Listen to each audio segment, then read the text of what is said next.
You sure you don't want some? It's chamomile. Listen, you are extremely terrifying. Just the scariest undead subhuman thing on TV, and I really mean that. But I am worried that you could give my kids nightmares if they see you, so I'm gonna have to block you. So that's it. Oh, and tell the zombies they're blocked too.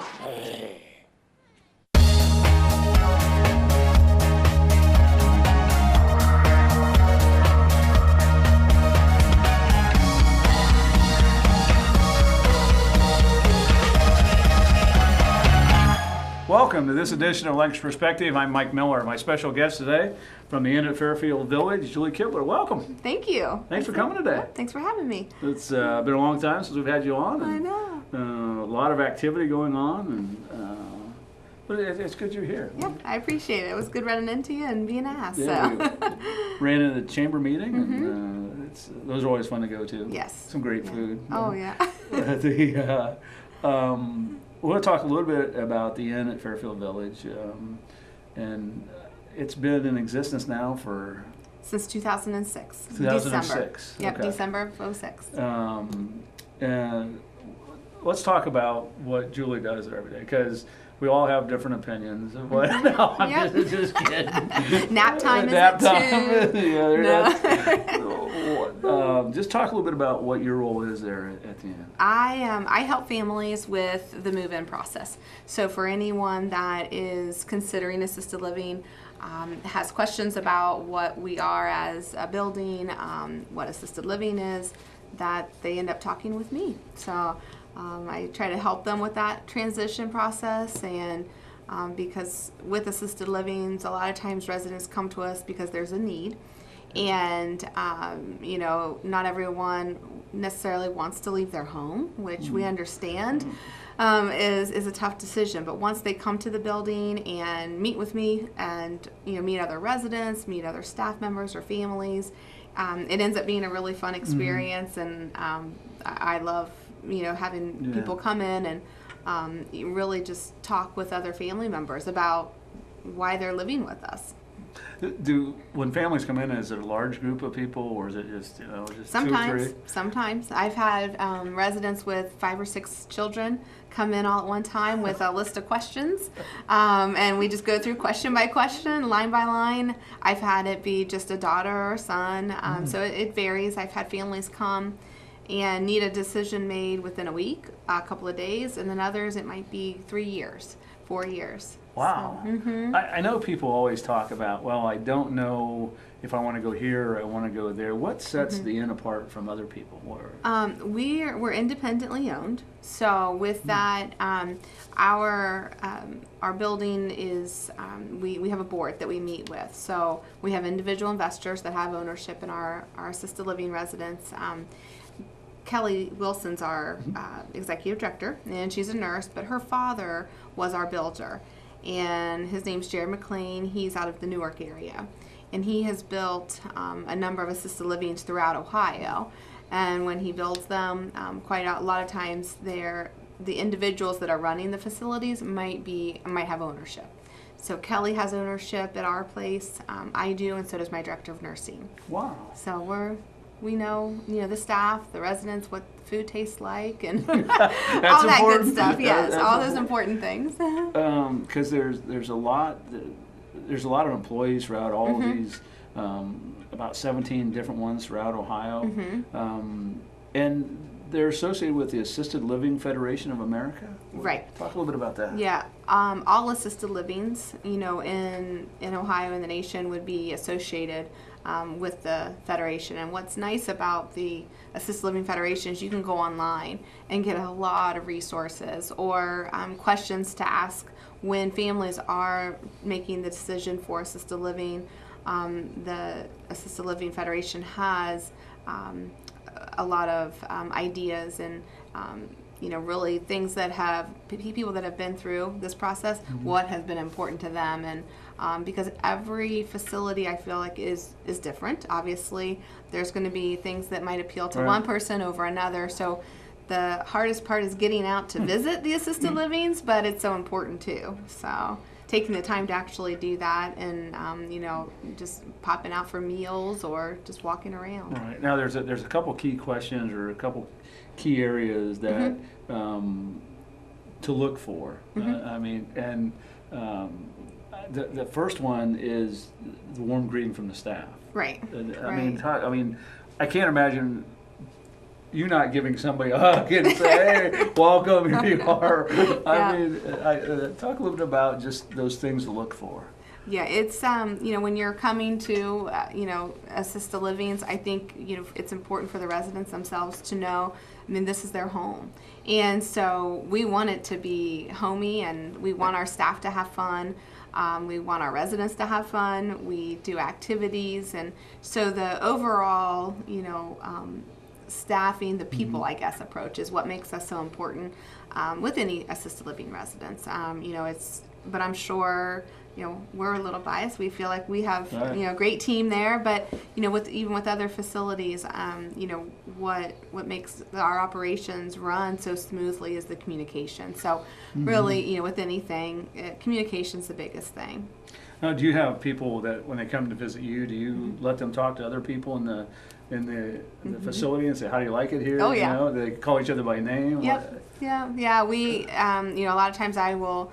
I might have a model room set up, but we quite often will go to another resident's apartment, and it gives the families a chance to talk to that resident one-on-one and say, "Okay, well, what is the food like?" Or, "What do you do here? And do you guys have fun?" And then they get a real quick approach or quick, greeting and explanation of what we really do day to day. And that's important. That is. Yeah, it's my job to, to talk about the end and to explain what we do and how we have fun, but it means more coming from the residents and the families that have been through this before, because what families go through in the planning process is can be hard and difficult, but they're not alone, and a lot of families have gone through it before, and so there's a good support system too. One of the things that I didn't realize that there are certain, you can't visit all the time. There are certain times. Is that to visit? Yeah.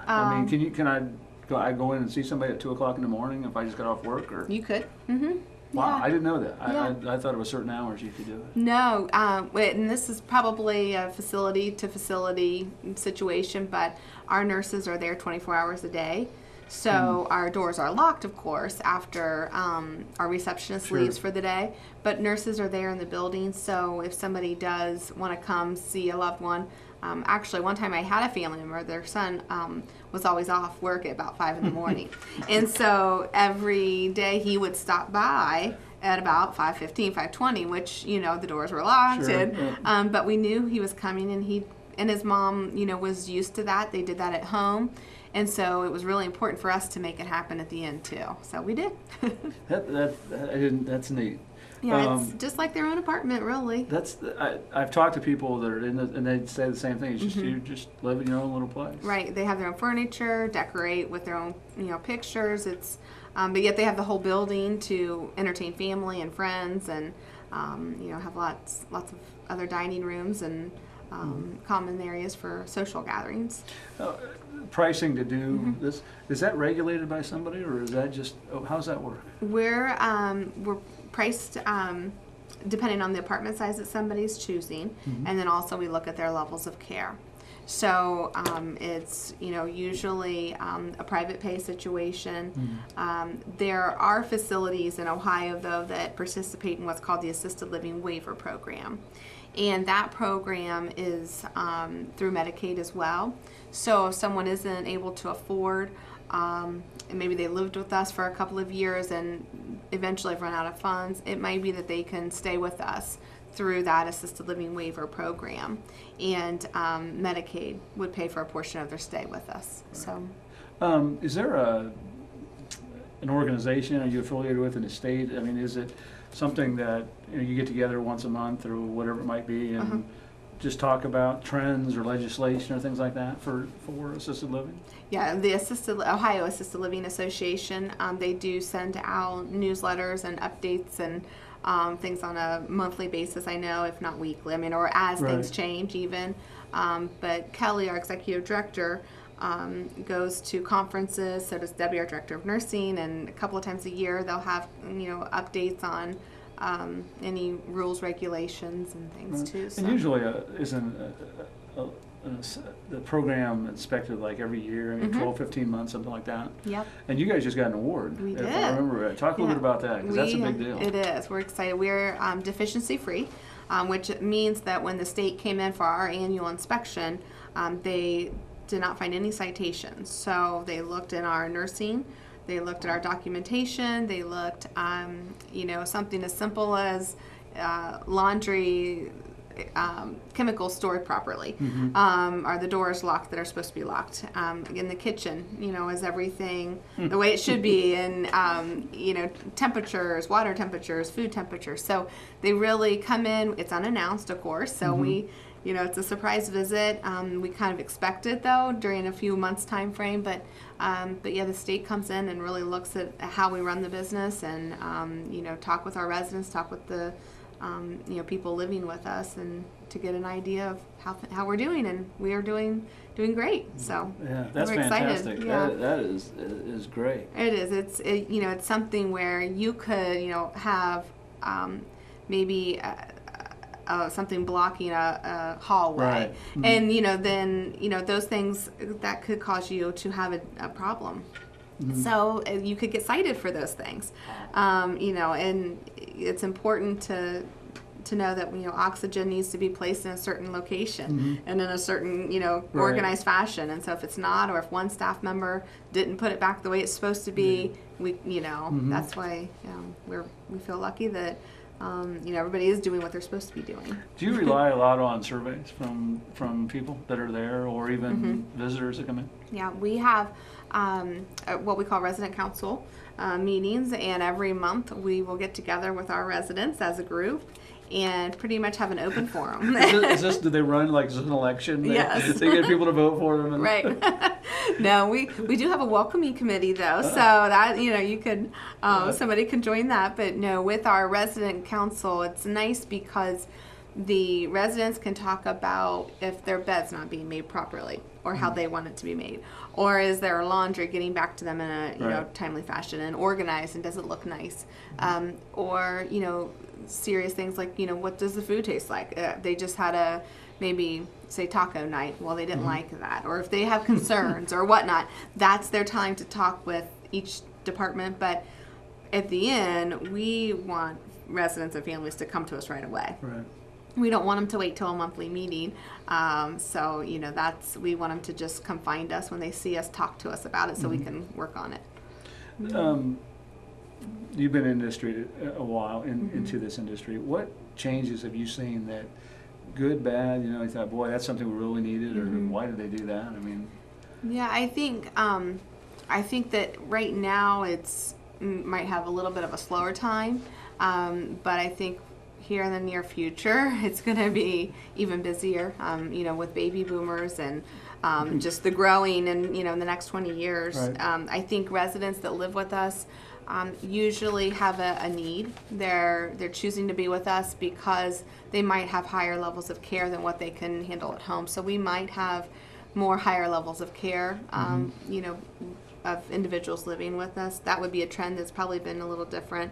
But I think it's starting to, people used to think that it was, more of a nursing home styled, and really, once, I think that's been a thought that residents now, they know it's a different environment, that it is a private space, and the more homey feel for things. Yeah. And I just read a stat that 70% of people over 65 will be in an assisted living home. Yeah. That's amazing. Yeah. Yeah. I think it's just it's growing, and we're all finding that. I think some families, or most families, have said, I wish I would have done this sooner, which that's something to think about, that if somebody's been in the home longer than what they should be, and things become unsafe, possibly. talk a little bit about activities. I know there's activities going on all the time. Talk a little bit about what people do there. I mean, on their own or in groups or. Yeah, they our residents will start their days with exercise, and then of course we have breakfast first, but then exercises. Gotta have food first. Right, breakfast and then exercise. We'll do manicures and crafts. Different games that we might play. Then we have lunch. We have entertainers that come into the building. Of course, we do bingo. Oh, yeah. We do euchre clubs, and we'll go out today. Residents are going to go out for lunch. That's something we do every week, and so they get out. How do they decide where to go? Do they just all get together and vote, or when they get on the bus? Or what do they? At our resident council. Okay. That's when we discuss and kind of say, okay, guys, we just went to da da da da da. Yeah. Where would you like to go next month? And then my activities director will plan for the upcoming months, and we always do that a month in advance. So. But we'll use our space for community events as well. Right. So we might have groups coming into the inn that's not really affiliated with us or our residents, but they'll come in and have parties or baby showers or different things at the inn too. So they like that kind of activity as well. That is, I know there's a lot of activities that go on out there. 'Cause I talk to people that are residents there. One of the things that again, we'll go back to payment for just money, is that Medicare paying for all this? Right. That's a question that, okay. Yeah. With your assisted livings, with the insurance like Medicare or Aetna or Humana, those types of insurances don't pay for assisted livings. Long-term care insurance definitely could pay for assisted livings, depending on someone's levels of care and their qualifying needs and what their policies are, saying that they need to be requiring. Right. And veterans benefits, that's something here in town that we work a lot with the VA office. Right. Ed Mueller does a great help for the community, and we quite often will have individuals receiving a supplement from the VA too. So, but for the most part, it is private pay, except for those that might qualify for that assisted living waiver program through Medicaid at times too. So, website, phone number, open house, anything that's coming up? Our telephone number is 689-9944. And our website is just in@fairfieldvillage.com. So INNAT, and then fairfieldvillage.com. I'm always available to give tours, or if somebody has questions. By appointment, to call. they should call ahead of time and make an They appointment. can, but they don't have to. That's another fun thing is that, families, I have a receptionist at the building too, so if I'm not there, then somebody can always show you around. Right. Or they'll get a hold of me, and then I'll give you a call back and answer any questions that you might have. Any special programs, open house, is anything coming up? That, Excuse me. you want to get out there? No, mainly just the visiting. Anytime if there's any questions or concerns that the residents have, we're there for them. One of the other questions I was asked, I was talking to people, do you have to be 65, or can you be 45, or? Yeah, there's no age, age restrictions at all. Mainly the only restriction would be level of care and what their needs are and everything. But excuse me. We have some fun facts Right. that I'm still. How many pounds of bacon does the inn go through each month? And 180 pounds. Right. That's amazing. I know. Yeah. I asked some of my housekeeping directors and Ashley, my dietary director, and just said, okay, give me some interesting things that are just some weird questions that I could tell you about. And yeah, isn't that amazing how much? It just seems like an awful lot. But 180 pounds, it seems like an awful lot. Yeah. There's only one activity a day? That's no, true. Okay, not at that's all. What I thought. Not at all. No, there's all kinds of things going on. This one, I'm still. How long does 80 pounds of bananas last at the end? 5 days? 80 pounds of bananas? Yep. Wow. Yep. Bananas are a common fruit at the end. How many gallons of milk do the residents drink in a week? 32 gallons? Is that chocolate and white milk, or does it make a difference? Just white, I think. Okay. How many gallons of orange juice do they use each day? 3 gallons of orange juice a day. How long does 3 gallons of ice cream last? I know. I can't believe it. One day? Right. One day. 3 gallons of ice cream. That's amazing. We serve ice cream to our residents at lunch and dinner. So if they want it, they can have it. We always have the appetizers, their main meal, and a dessert. But if it's a dessert they didn't want and they'd rather have ice cream, or it's cherry pie and they want ice cream on top, we can do that. And I guess the most important thing is, yes, you do have the Big Ten channel. That's right. That's right. That's always a question I get asked too. And so it's really important. What kind of questions do you get asked when people come in? I mean, is it just, do they talk about food, talk about activities? What I guess, what's the most why would you ask that question? I mean, what? Right. I think a lot of times want to know if we have nurses. That's a big important, and they're there all the time. So, that's good to know that 24 hours a day there's somebody in the building to assist someone. I get all kinds of random questions. Can we leave when we want to leave, or do we have to stay? Can they do that? Yes, they can leave. Yep. I mean, they can come and go as they please during the day, and it's interesting with it being their own space. It's that I try to remind them that you can kind of do what you want to do too. Residents drive. Some will have cars and keep them parked at the inn, and so we'll make a parking spot for them. But guests coming in the building is something that is important, of course, and but getting out even to go to church or do the things that they've always done. Do they have church services there? We do. Okay. Yep, we have churches that will rotate every week. So there's a chapel. So they're non-denominational services. So yeah. When you look at what drew you to do this? Did you wake up one day and say, "Gee, I want to do this," or? No, not really. I actually I was at OU and Harvard on the hockey. Right. I changed my degree, my major about 5 different times probably, and my girlfriend had said.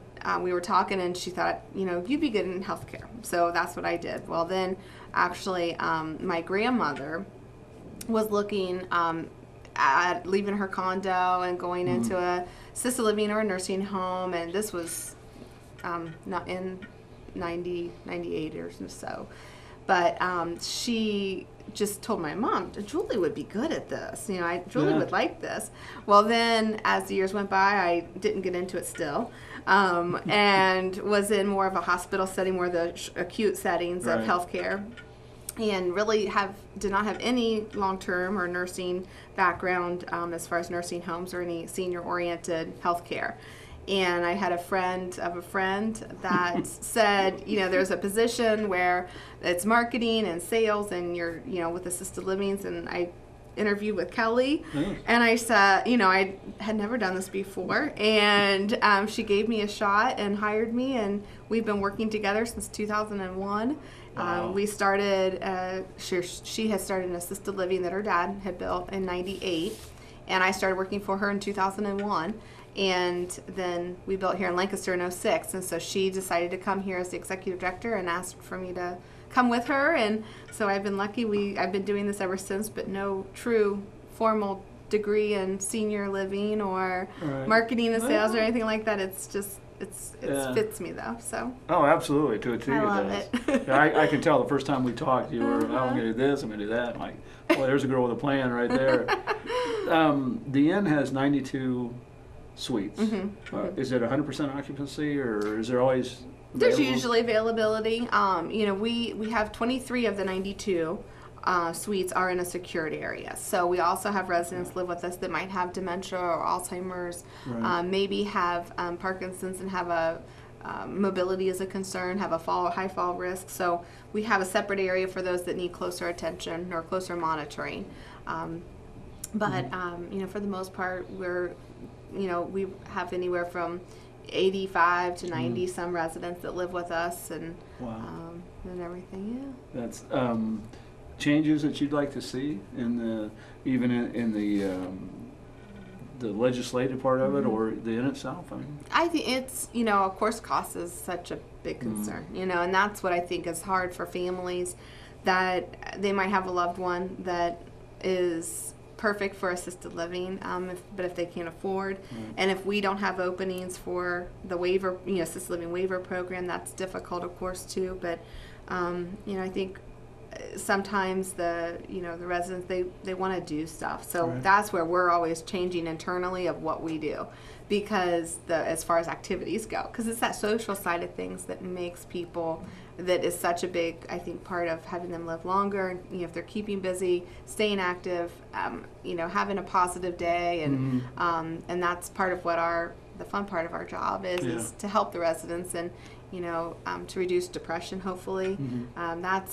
That's one of the big things for us, I'd say. Do you get involved in activities there? Daily activity? I do. Okay. Yeah, they actually, the activities department is kind of under myself, and I look at the calendars and things and help them with the planning. And there have been times where I'll do the exercises with them, or it doesn't happen that often, but if they need me to, I kind of fill in for them. And I called bingo once, and I was not allowed to call it again. Yeah, I think I talked too much while bingo was going on, and so I was kicked out. I'm not allowed to call bingo that's anymore. Pretty serious stuff. That's too serious for me. I wasn't good at that, so. That's pretty serious.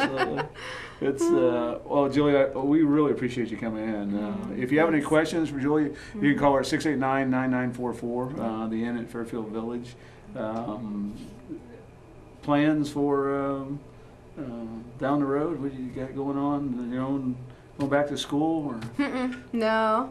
Just I had twins in That's February right, a year ago, so they're 1, and Hayes is 4. So wow. That's enough. I'm busy. Yeah, we do swimming in the mornings on Saturdays, and then t-ball at night, and so pretty soon we'll be doing it times 3. So right now times 1 is keeping us crazy enough. Now, do they come and visit you at work? Yeah. We live in out of the area, so we're about a half hour away in Pataskala, so it's not as easy to get to us as if they're right here. Right. So it is harder, but yeah. I have pictures, and all the residents know what happens with them and what's going on. And well, that is fantastic. Yeah. Once again, Julie Kibler, we appreciate you coming in from the Inn at Fairfield Village. Appreciate your time, and keep up the good work. Thanks a lot. Just watch the bingo call. That's right. I won't be doing that anymore. Thanks for tuning in to this edition of Lancaster Perspective. I'm Mike Miller. And if you get a chance this week, you see Chuck Stockwell. He turned 80 years old this week, and just wish Chuck happy birthday. Thanks again for tuning in. Until we meet again, let's make a difference.